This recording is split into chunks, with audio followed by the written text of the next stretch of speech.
Jadi semuanya ini ketakutan ini semuanya mengarah terhadap kematian. Kecelakaan lalu lintas ya menjadikan orang mati, likuifaksi kayak kemarin di Sulawesi ya, iya, gunung meletus, gempa, tsunami. Nah ketakutan yang menjadikan kematian sebenarnya banyak. Kalau baru tsunami aja ya orang takutnya ke tsunami. Nanti kalau ada kematian gempa ya takutnya gempa. Kalau temanya COVID ya takutnya COVID. Terus kalau ada tetangga mati karena ngelindur ya baru gue nak turu hati-hati nggak nak mati ngelindur. Jadi, nah masalahnya kan kita tidak tahu, nggak tahunya itu. Ya tadi takutnya COVID ternyata catatannya itu mati kecelakaan. Takutnya kecelakaan ternyata matinya itu ngelindur. Kan kita tidak pernah tahu. Nah di sini saya ingin mengingatkan apapun kondisi kita yang jelas itu ingat selalu kepada Allah Subhanahu Wa Taala. Caranya ingat gimana? Kata Nabi, kamu bayangkan musibah yang lebih ekstrim, kamu akan tahu yang kamu alami itu ahwan wa aisar, yang kamu alami itu ringan sekali, ringan seringan-ringannya. Saya beri contoh ya, kalau Anda belajar, kalau dalam bahasa pondok itu falak, mungkin kalau bahasa umum itu apalah, ilmu apa, misalnya orang ahli meteor, ahli apalah, ahli perbintangan, ketakutannya pasti benda langit ini jatuh kemudian menimpa bumi. Nanti kalau Anda ahli biologi itu takutnya bumi ini likuifaksi karena sumber daya alamnya sudah begitu dikeruk, dimanfaatkan. Nanti yang ahli teroris atau yang ahli ekstremis itu takutnya itu ada teroris. Yang ahli sosiologi takutnya Indonesia itu chaos. Kalau chaos ya saling bunuh, saling apa. Jadi semuanya ini ketakutan ini semuanya mengarah terhadap kematian. Kecelakaan lalu lintas ya menjadikan orang mati, likuifaksi kayak kemarin di Sulawesi ya, iya, gunung meletus, gempa, tsunami. Nah ketakutan yang menjadikan kematian sebenarnya banyak. Kalau baru tsunami aja ya orang takutnya ke tsunami. Nanti kalau ada kematian gempa ya takutnya gempa. Kalau temanya COVID ya takutnya COVID. Terus kalau ada tetangga mati karena ngelindur ya baru gue nak turu hati-hati nggak nak mati ngelindur. Jadi, nah masalahnya kan kita tidak tahu, nggak tahunya itu. Ya tadi takutnya COVID ternyata catatannya itu mati kecelakaan. Takutnya kecelakaan ternyata matinya itu ngelindur. Kan kita tidak pernah tahu. Dari tidak pernah tahu itu kemudian agama datang dengan anjuran sudahlah kamu tawakal bahwa semua urusan kamu di tangan Allah Subhanahu Wa Taala. Inna sholati wa nusuki wa mahyaya wa mamati lillahi rabbil alamin la syarikalah. Yes, ibadah kita, sholat kita, hidup kita, mati kita semua di tangan Allah Subhanahu wa Ta'ala. Sehingga dengan berpikir begini ini melihat COVID itu ya kayak melihat potensi kematian yang lain, kayak karena gempa, likuifaksi, kecelakaan, karena ngelindur, karena macam-macam.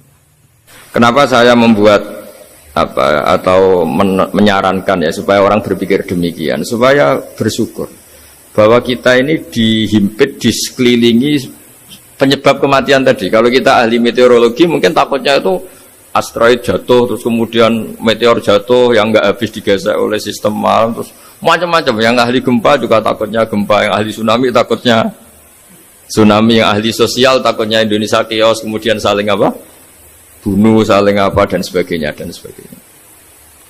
Nah dengan keadaan seperti ini kita ini baik sekali, bukan sekedar baik, baik sekali. Kita tidak mengalami chaos sosial, kita tidak mengalami likuifaksi, kita tidak mengalami benturan benda langit di bumi kita. Karena itu sekali terjadi bukan 1-2 lagi, tapi habis seluruh Indonesia, mungkin seluruh dunia. Nah di sini cara Allah membuat kita selalu bersyukur bahwa hal-hal itu tidak terjadi. Jadi ada sebuah ayat yang Allah selalu mengingatkan, a'amintum man fis sama ayakhsifa bikumul ardo fa idza hiya tamur. Kamu boleh sekali-kali berpikir bumi ini justru potensinya itu likuifaksi, potensinya itu hancur karena di bawah itu ada magma, ada apa minyak, ada macam-macam. Ini kan di bawah ini kan ngerongkong cara Jawa itu karena diambilin terus. Piro-piro diambil ya ini ya ono masih bisa dipakai. Belum sistem bumi sendiri, wafil arti kita mutajawirat, bumi sendiri itu berupa lempengan-lempengan. Setiap saat itu potensinya geser, sekali geser ya jadi gempa itu. Terus belum benda langit yang potensinya juga jatuh. Sekali jatuh ya habis kita. Jadi yang kita ini dikepung sekian potensi yang bisa menghancurkan kita. Tapi nyatanya, mulai Nabi Adam sampai sekarang itu ada kehidupan, ada khayal. Sing Joko yang kepengen payu rabi, mungkin sing wis payu rabi ya mbah kepengen mbah roh. Macam-macam lah. Tapi yang jelas itu wong dikepung kematian kok ya khayalnya masih tinggi gitu. Lah nggak pernah ngayal ya orang yang utang ditagih itu, gak kober ngayal. Soalnya wedine tanggal kredit itu. Tapi ini saya cerita supaya orang Indonesia itu ngerti lah bahwa yang ngepung kita itu tidak hanya Covid. Banyak. Makanya orang Arab itu kalau ngendikan itu wa malam yamut bisayfi mata bi khairihi ta'addadatil asbab wal maut wahidu. Karena orang Arab itu kan dulu Arab sebelum Islam itu kan satu kabilah nyerang kabilah yang lain itu. Wah itu kan harus butuh orang-orang tangguh karena dulu sistem rezekinya kayak sistem Indonesia dulu lah. Kerajaan ini nyerang ini supaya satu kerajaan punya eksistensi harus mengalahkan kerajaan yang lain. Bahkan cerita-cerita itu sama lah di Indonesia di mana-mana. Nah itu pemuda-pemuda yang gagah berani itu karena punya pegangan tadi.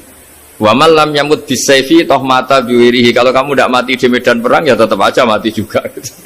Sehingga mereka kendel gitu kata cerita orang dulu.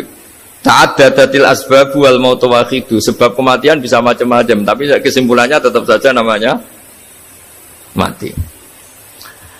Lalu Islam itu mengajarkan aksiru min dzikri hadhimil ladzat. Kamu harus banyak ingat mati. Tapi uniknya Islam itu menyuruh ingat mati itu disuruh justru semangat hidup. Karena kita butuh bekal itu.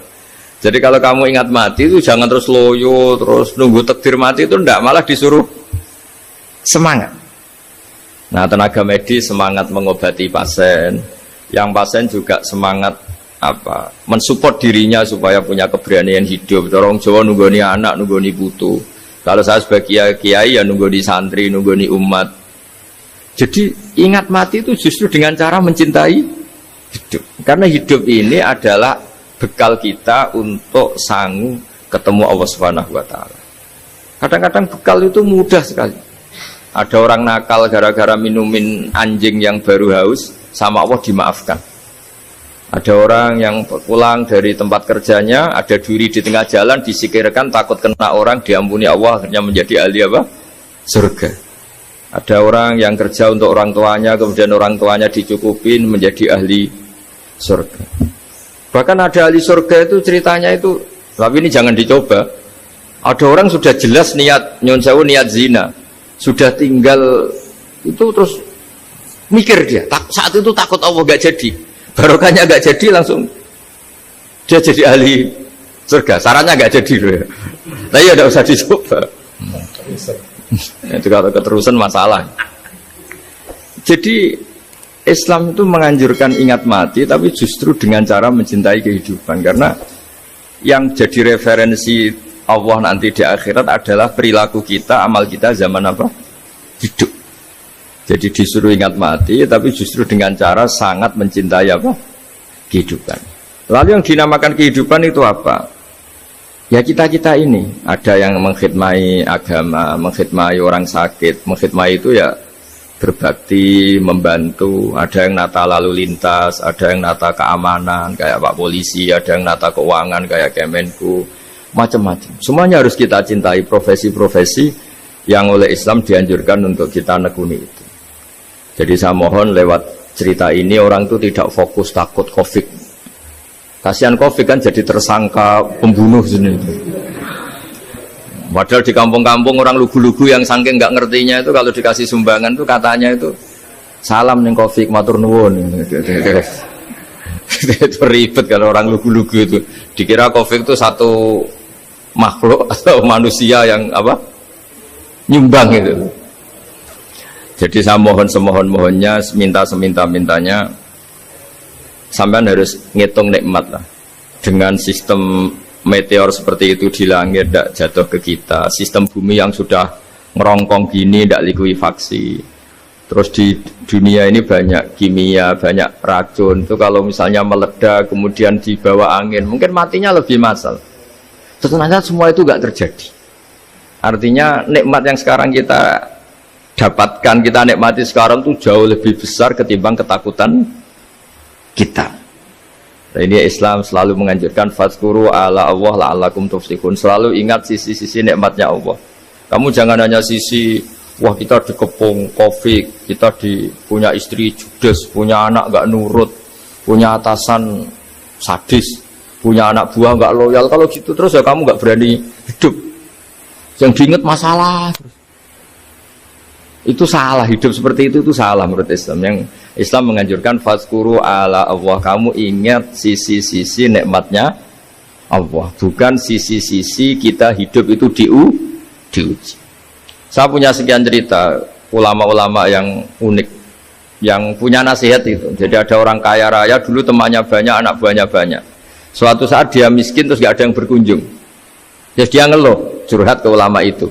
Ketika saya kaya yang berkunjung banyak, ketika saya miskin kok nggak ada yang berkunjung, kurang ajar betul teman-teman saya. Terus kata kiai itu lucu kalau yang ada nih, ya bagus gitu dong ketika anda miskin tidak ada yang berkunjung. Loh kok bisa? Ya misalnya kamu sekarang jadi buruhnya orang, pas disuruh-suruh dibentak-bentak, terus teman kamu udah datang, malah kamu jadi tontonan toh. Mendingan nggak ada datang, jadi kamu ketika buruh orang nggak malu karena teman-teman kamu sudah tidak datang. Ya alhamdulillah kalau gitu ya sudah. Jadi dulu satu hal yang dia dulu nganggap problem, ya kan kalau kamu misalnya dulu kaya, temannya banyak, jabat, terus yang takut banyak. Ketika sudah miskin, Yon Sawu jadi buruhnya orang, disuruh-suruh, terus teman kamu tetap udah datang. Siap nggak ada? Siap datang apa siap nggak datang? Lebih siap nggak datang sebetulnya kan? Karena nggak jadi tonton. Akhirnya dia sadar. Ya gitu kalau dikeluhin, istri saya ini judes, ya sering marahin gini-gini. Ya bagus dong marahin kamu, kalau marahin tetangga malah masalah. Coba kamu punya istri kalau marah marahin orang lain, pusing enggak? Mendingan marahin. Jadi pokoknya dilatih terus. Lama-lama dia bersyukur.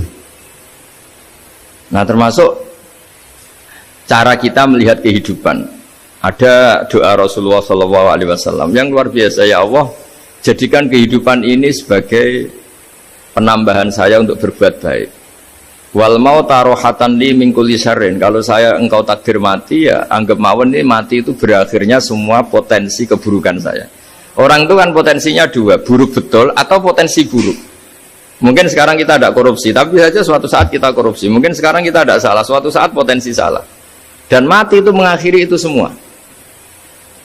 Makanya saya berkali-kali cerita kalau ngaji, kalau orang-orang alim NU itu kalau ada bajingan mati tetap dia seksa ini baik ya. Itu tetangganya nggak mau semua.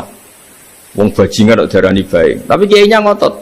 Harus disaksikan kalau ini baik. Akhirnya mereka bilang ya baik-baik. Padahal di hati kiainya sudah tidak bisa garong lagi, tidak bajing lagi. Ya baiklah gitu. Jadi sehingga orang-orang soleh itu melihat hidup itu ya biasa, melihat mati itu biasa, karena hidup adalah sarana kita menambah kebaikan dan mati adalah akhir dari segala keburukan kita atau potensi keburukan kita. Jadi Islam itu mengajarkan kita gimana menghadapi kehidupan, juga gimana menghadapi apa? Kematian. Jadi saya ulang lagi, itu ajaran-ajaran Islam yang luar biasa. Jadi ij'alil hayata ziyadatan li fi kulli khairin wal mauta rohatan li min kulli syarrin. Jadi hidup menambah kebaikan, kalau kita mati anggap saja mengakhiri semua buruk kita kalau kita sedang buruk atau potensi keburukan kita. Saya cerita ringan tapi supaya diingat-ingat. Jadi kalau kita yang nekuni, saya tadi kan sudah bilang, kita kiai yang nekuni ilmu itu ya tadi kita agak fokus bicara Covid. Inna Allaha yumsikus samawati wal ardo an tazula wala in zalata in amsakahuma min ahadim min ba'di.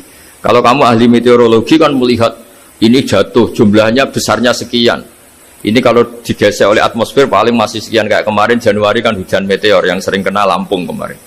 Terus di mana-mana mesti takut kamu itu. Kalau kamu ahli gempa takutnya itu ya pergeseran lempengan bumi. Kalau kamu ahli tsunami ya takutnya tsunami. Kalau ahli sosiologi ya takutnya chaos sosial ya, sama kamu medis ya takutnya penyakit yang menular, penyakit seperti itu. Nah, Oke, kita sekarang fokus menghadapi COVID dan kita selalu berharap supaya Indonesia terbebas dari apa? COVID dan musibah-musibah yang lain. Ya tadi, apa gunanya terbebas dari COVID tapi chaos sosial? Kayak apa terus kita? Sehingga Islam selalu mengajarkan harus disyukuri lah bahwa kita sekarang alhamdulillah kita hidup harmonis. Kita kata Mbah Mun Bhinneka Tunggal Ika itu dingendikakno terus. Terus yang terakhir masalah air. Air itu sumber kehidupan. Di antara Allah mengingatkan kita adalah kul ara'aitum in asbaha ma'ukum ghoron famay ya'tikum bima imma'in. Bumi ini kan bawahnya ada magma, terus ada air. Normalnya air itu nggak ada. Secara teori itu normalnya air itu nggak ada karena bumi itu kan kalau ada air kan meresap. Sudah meresap bawahnya itu ada minyak, ada magma. Harusnya air itu tersedot habis. Tapi orang saking angkuhnya, saking cueknya, ngira air itu malah potensinya itu abadi. Sebetulnya kalau menurut teori alam, air itu gampang hilang kan, diletakkan di bumi, ya bumi itu meresap. Nanti bawahnya itu ada minyak, ada sebagian ada magma, ada macam-macam lah. Jadi potensi air itu harusnya nggak ada malah kalau melihat sistem itu. Tapi karena Allah saking rahmannya, air ini dijaga sedemikian rupa tetap ada. Kalau melihat sistemnya kan normalnya malah nggak ada. Makanya Allah selalu mengingatkan in asbaha ma'ukum ghoron. Suatu saat air yang kamu pakai yang jadi sumber kehidupan itu bisa saja tahu-tahu hilang, mungkin tersedot oleh panas bumi atau corong Jawa niku nyeresep entek atau gimana lah cara Allah menghilangkan. Famay ya'tikum bima imma'in. Lalu siapa yang bisa mendatangkan air itu lagi? Ini kata para hafid, ini yang kata guru-guru ya termasuk yang dikatakan Pak Mukhtar ini.